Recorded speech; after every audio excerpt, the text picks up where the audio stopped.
Indiana Newsdesk is made possible in part by the following.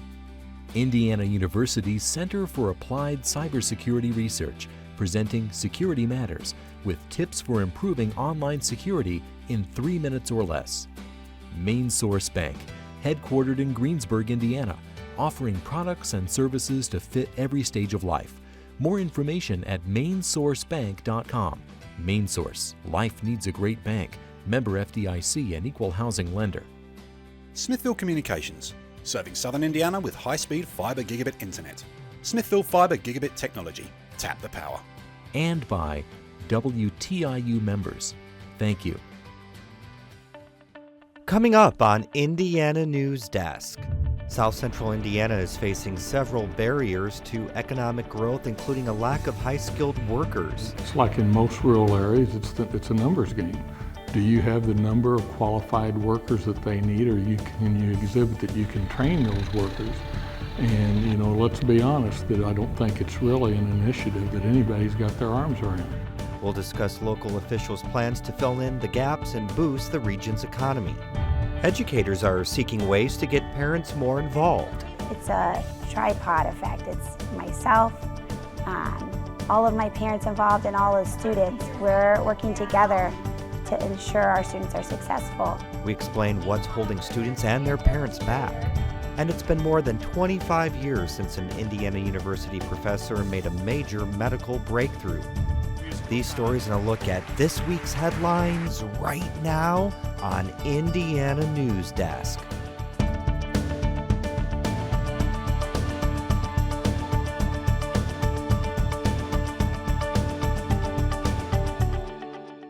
Hello, I'm Joe Wren and welcome to Indiana News Desk. Southwest Central Indiana is facing significant challenges that are prohibiting economic growth in the region. That's according to a recently released report that analyzes 11 counties spanning from Brown to Crawford. The study identifies 5 obstacles the region must overcome to increase prosperity. Barbara Harrington explains the plan to address those issues and what it could mean for taxpayers. Traffic moves pretty slowly in downtown Washington. But on the outskirts of town, the pace is speeding up. Everybody knew it was going to be great, but I think now that it's here, it's created a lot of optimism and good feeling. I-69 runs through Washington for the first time, paving a direct route that connects the community south to Evansville and eventually north to Indianapolis. Mayor Joe Wellman says it's already bringing more traffic and money into town. We're seeing some development on US 50, which is our main artery to I-69. Things like McAllister Machinery has put a big expansion in place that will end up with an additional employment of about 60 people. Wellman says years ago, the county and city saw the opportunity I-69 presented and decided to capitalize on it. Officials annexed 1,200 acres near the interstate so they could provide infrastructure and quality of life amenities that businesses are looking for.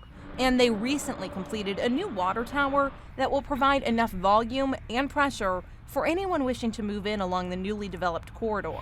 I think personally what brought it home to me was about that time my wife and I drove to Texas, and I thought, well, we're going to take interstate most of the way, and I'll stop if I see a community and intersection that really looks like they've done it right and it's really good.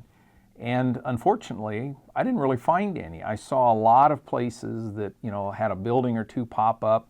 Unfortunately, a lot of them were adult bookstores along the interstate, and that's not what we wanted for Washington. And so decided we need to get together, we need to do some planning for this. But a study done by Parental Consulting says Washington is one of the few communities along I-69 that's done any planning. According to the report, the region hasn't capitalized on the development opportunities along the interstate, which could help catalyze economic growth. One of the things that a business looks at when they look at locating somewhere is, do you have transportation infrastructure that we can get goods and people moving?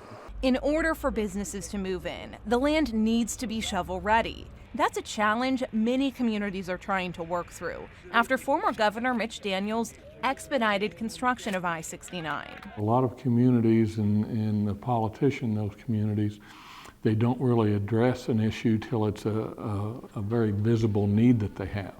And when you were talking about Governor Daniels saying that road's going to be open from Evansville to Crane in 2 years, it's like it takes a long time, especially on infrastructure issues or resource development, to get the money in place to do the things you need to do. So I'd say those communities are scrambling. To help the region take advantage of the opportunity, the plan suggests creating a strategic opportunity fund made up of government, industry, and philanthropic money to help pay for projects and infrastructure along I-69. Another key challenge identified in the region's strategic plan, a lack of skilled workers. CEO and president of Radius Indiana, Becky Skillman, is also a member of the Southwest Central Indiana Steering Committee.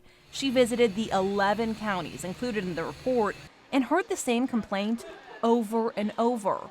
Workers don't have the training employers are looking for. Site selectors that advise business every day on where to locate will tell you that state incentives, local incentives are fine, we'll take it, but all the company cares about is workforce, workforce, workforce. The strategic plan outlines a number of ways to address that issue. Among them, increasing the number of science, technology, engineering, and mathematics degrees available at Indiana University, a goal the school is already working toward. We're in the beginning stages of establishing what we hope will be a very vibrant School of Engineering that draws upon existing strengths at IU, particularly our School of Informatics and Computing, our capabilities in networking and network science. The plan also identifies the need to get students involved in STEM fields in elementary and middle school.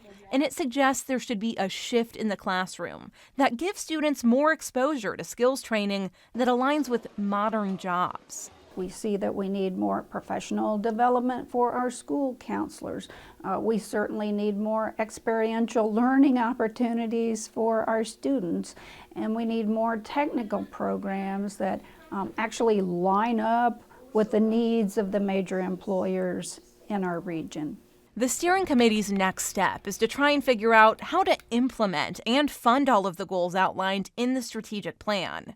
There's no timeline for completion, but with 11 counties banding together, they believe it's possible. When you look at the workforce commuting patterns, you just instantly see that we are all tied together, that our residents work within the 11 counties, and this plan will ultimately benefit our workforce, and we will attempt to create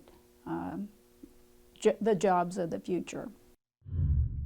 The steering committee hopes to have a funding proposal together by March. After that, they'll start seeking partners to help implement the strategies outlined in the plan. Reporter Barbara Harrington joins us now with more information on this plan. That report listed 5, and you talked about the lack of development along I-69 and the shortage of skilled workers, which I've heard the same from other mayors here in the state. What about those other 3 challenges? So the other 3 challenges, one of the big ones is there's just a lack of a sense of regionalism among these 11 counties. You know, they're competing for jobs and businesses to come to town, so they don't always think about the big picture. Another challenge that the region is facing is that this report says there's not enough research collaboration between 2 big assets in the region. That's Indiana University and Crane. And then the final challenge is it says there just isn't really a entrepreneurial spirit in Southwest Central Indiana, and that they need new ideas and they need young people here to help execute those ideas. So those are 3 things they also need to work on. How soon could some of those challenges be, or solutions be implemented? Well, some of them are already going on in some communities. You know, there are initiatives that these counties have started themselves, and this committee is working on expanding those throughout the entire region now. Beyond that, they don't have a concrete timeline for when they're going to implement some of these things. Some are short-term goals, some are long-term goals. So then what would be this next step that the committee is looking at now? So they have this long report, you know, over 100 pages with lots of details about what they're going to do. Now they have to figure out how they're going to do that. A big portion of that, it comes down to funding, and they have to figure out how are we going to pay for all of this. This study was paid for with a grant from the Lilly Endowment, and they're hoping that as they implement some of these solutions, perhaps they can get some help with funding as well. Okay, thanks, Barbara, for that story. And now for headlines, we go over to Alex Dirkman, who has the latest on this week's top stories. Thank you, Joe. An Indiana lawmaker says she is considering authoring a bill that would increase requirements on drivers with cab companies and car sharing services like Uber. Indianapolis Democratic Representative Christina Hale says she is concerned the companies don't provide sufficient insurance for passengers or do enough to screen their drivers. State law does not mandate drivers to pass any kind of background check, although many companies like Uber have a screening policy in place. The bill would create consistency and guarantee the quality of background checks for all drivers. Congress is taking steps to curb military suicides, and Indiana legislators are playing key roles in two of the bills being considered.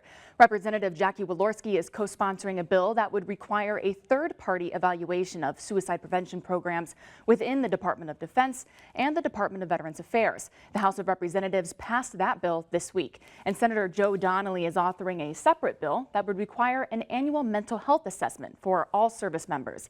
The Department of Veterans Affairs estimates 22 veterans commit suicide every day. The Indiana Attorney General is not appealing a court's ruling that a man on death row is not mentally competent to be executed. Michael Dean Overstreet was sentenced to death in 2000 for the rape and murder of a Franklin College student. A judge ruled last month that Overstreet's mental state had devolved to the point that he would not understand what was happening to him if he were put to death. Overstreet's death sentence could still be carried out if his mental competency is restored. The latest American Health Ranking report from the United Health Foundation ranks Indiana 41st out of the 50 states when it comes to overall health. Obesity, physical inactivity, and high levels of air pollution are listed as challenges for Indiana, but the foundation notes the state has low incidences of infectious disease and high immunization coverage among teenagers. The top-ranked state was Hawaii. Mississippi ranked last. Indiana's workplace injuries and illnesses are at a historic low. Figures from the Indiana Department of Labor show the rate has fallen to 3.8 injuries or illnesses per 100 full-time workers. That's the lowest it's been since the data was first collected in 1992. The agriculture industry experienced the most significant decline in workplace injuries. If you live outside Marion County and commute to Indianapolis for work, you could see a hike in your taxes. The Indianapolis Chamber of Commerce is making a commuter tax one of its top priorities for next year's legislative session. Indiana's income taxes are distributed to the local governments where Hoosiers live instead of where they work. Indianapolis officials say that means the state's capital is losing out on the income taxes of 150,000 people who commute to Indianapolis for work each day. For the second consecutive year since the base pay of its musicians was cut, the Indianapolis Symphony Orchestra is reporting a budget surplus as well as a boost in ticket sales. The Indianapolis Symphony Society reported an 18% jump in ticket sales during the 2013-14 budget year. It finished the year with a surplus of more than $260,000. The Indianapolis Symphony is one of many orchestras across the country that were having financial difficulties in recent years. A new book about former Governor Mitch Daniels details how much effort was put into pursuing his possible presidential run. Titled Run, Mitch, Run, the book chronicles Mitch Daniels' decision not to run for president and indicates that many of his closest friends convinced Daniels to try a run for office, but his family was never on board. For the 8 of us who were involved as a group, it was sort of a labor of love. I think we all started out thinking that, well, he probably won't do this, but you know, it's worth exploring. And then as time went on, we really believed that he could, and most everyone in the group believed that he would. Cogman says the main reason Daniels wouldn't run was because his family wouldn't support the campaign. Developers will have to wait until at least February to see if the proposed 6-story hotel on Bloomington's Kirkwood Avenue will move forward. Planning Commission members had second thoughts after more than 10 church members argued the project would take up all the surface lots they've been allowed to park on for years. At a planning meeting this week, a First Christian Church pastor said the proposal doesn't have the small, eclectic feel Kirkwood Avenue is known for. We have heard that precedent is being set by the other hotels that are downtown. Similar scope, similar size. These hotels are not on the downtown Kirkwood corridor. Church members and the developers now have 2 months to see if they can work out their differences. Time magazine is naming an American doctor who contracted Ebola as the 2014 Person of the Year. Kent Brantley graduated from the Indiana University School of Medicine and was recently working in Liberia when he became the first American to be infected with Ebola. He was flown to the U.S. in early August for treatment and released later that month. Brantley is sharing Time magazine's title with other doctors working to contain the deadly virus. And pumpkin patches across Indiana were fuller than usual this year. Casey Kuhn explains why such a good crop is having some negative effects. Mark Freeman has had his pumpkin farm for 14 years. In the first year that we grew pumpkins, we grew about 1 acre, and now we're growing about 10 to 12 acres of pumpkins. This year, Freeman says, was his biggest crop yet. A perfect combination of temperature and rain led to such a huge crop. But now that the season's over, there are a lot of pumpkins that have gone unsold. There's probably 6 or 8 pickup loads, so there's probably 20,000, 30,000 pounds of pumpkins out here. Now, Freeman will let the deer and livestock finish off the leftover pumpkins and says it won't affect his next crop. But agriculture experts at Purdue University say if these large amounts of unwanted pumpkins aren't dealt with properly, diseases in the next crop could become a problem because leftover pumpkins are usually the ones with disease. They say the large crop also brought the price of pumpkins down across the board. But Freeman says he's not in this for the money. Knowing as you see someone walk towards a big pumpkin and you can hear them yell or squeal, "Look at this pumpkin." At that point, money doesn't matter. And Joe, the farmer we talked to, said not only was this, the most pumpkins he's ever grown, but he also grew the biggest pumpkin he's ever had in his patch, which was 97 pounds. Wow, that'd make a lot of pumpkin pie, wouldn't it? It sure would. Thanks, Alex. Yes. Coming up next on Indiana Newsdesk. Parental engagement can significantly improve a child's education, but what should parent involvement look like? And one man remembers how a medical breakthrough by an Indiana University professor saved his life. We take a look at the discovery in our History Through Headlines segment. These stories and more right here on Indiana Newsdesk. PBS kicks off the weekends with Charlie Rose and America's top newsmakers on his new series, Charlie Rose, The Week. Some people say, well, Obama was this raving liberal before, now he's, Dick Cheney. Recap the week's biggest stories and Charlie's best interviews. You feel there's this incredible synergy between the audience and the performer, and time slows down. And get a look at the week ahead. Charlie Rose, The Week. Check local listings. Frontline provides me with information that makes me think. First I shout at the television. You gotta be kidding! You won't see this anywhere else. The stories hit close to home. Truth is a very valuable commodity. They're uncompromising. I want to do something. I want to take action. It changed the way I actually live my life. It lets me make up my mind. I trust it. When I watch Frontline, it makes me angry and it makes me want to voice it. I want to make a difference. We can make a difference. Frontline. These guys are my heroes.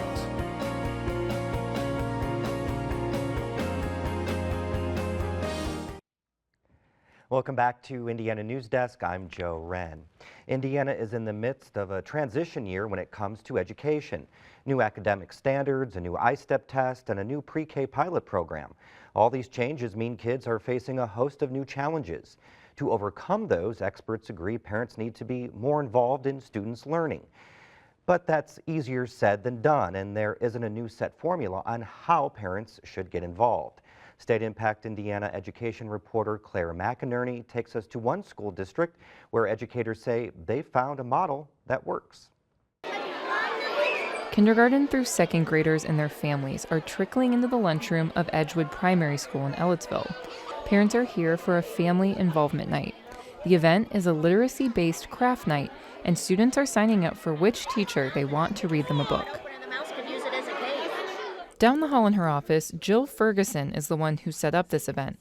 She runs the Family Engagement Center for the district, which provides literature with tips for continuing education at home, as well as ideas for activities in line with a child's classroom curriculum. What I see a lot is parents doing everything they still can, but working you know, both parents are working, and they're working a lot, and they're trying to just get by.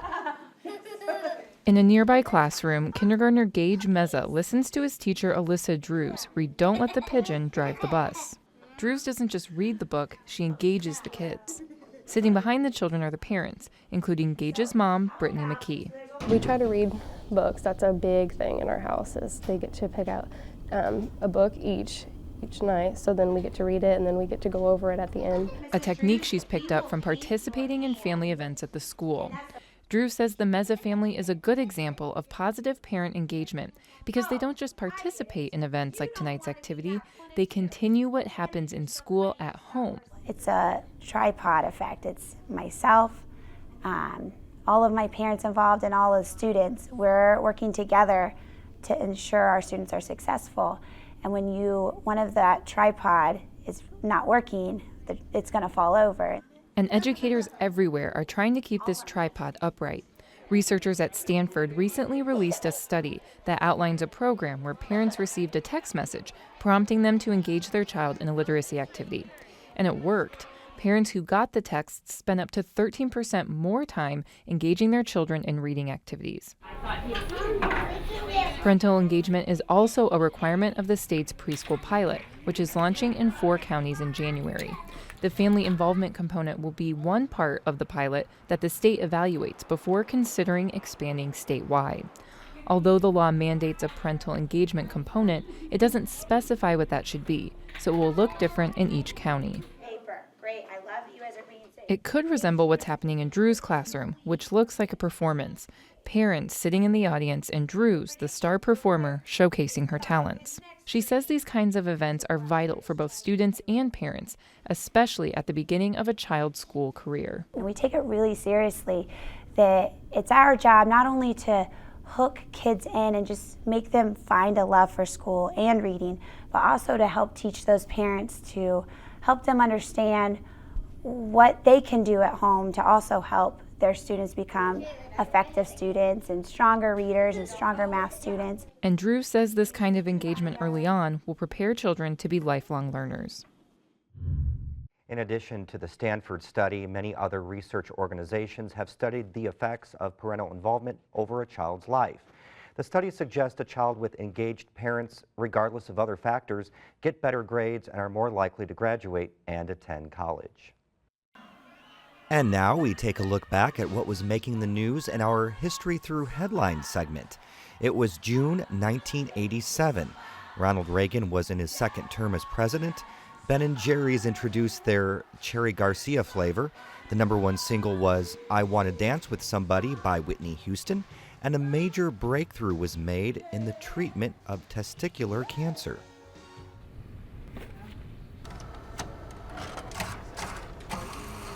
The headline reads, IU refines cancer therapy.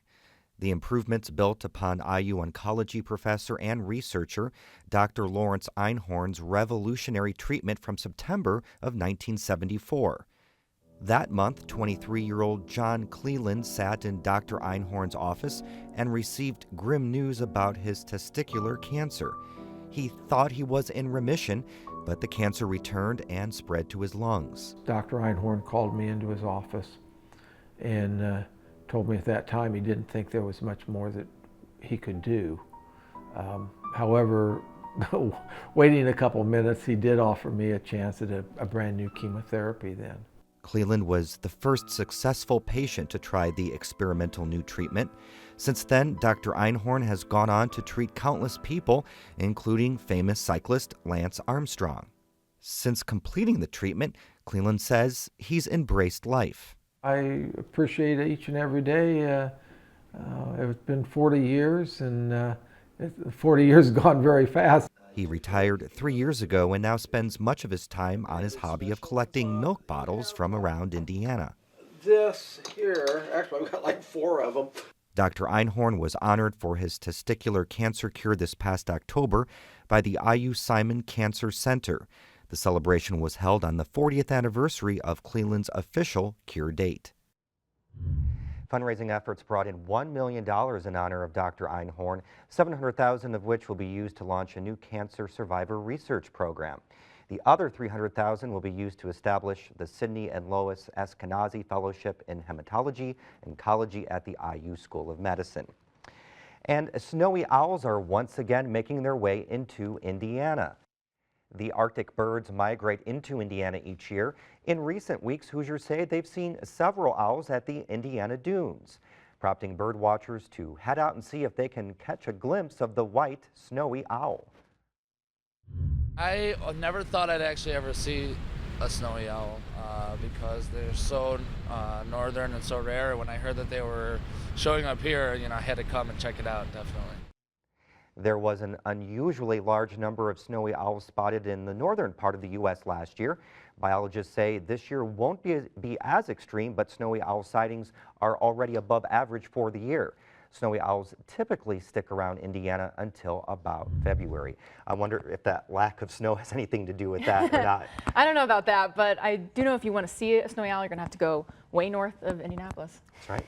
That's the end of this program, but our work continues online as we cover the news in southern Indiana throughout the week at WTIUnews.org. Have a great weekend.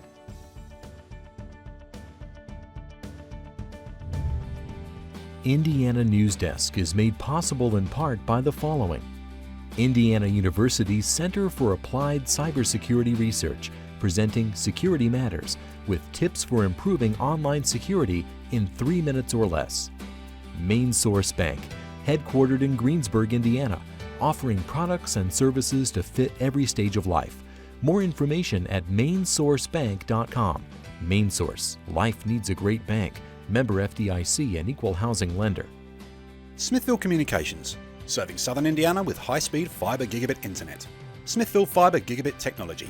Tap the power. And by WTIU members. Thank you.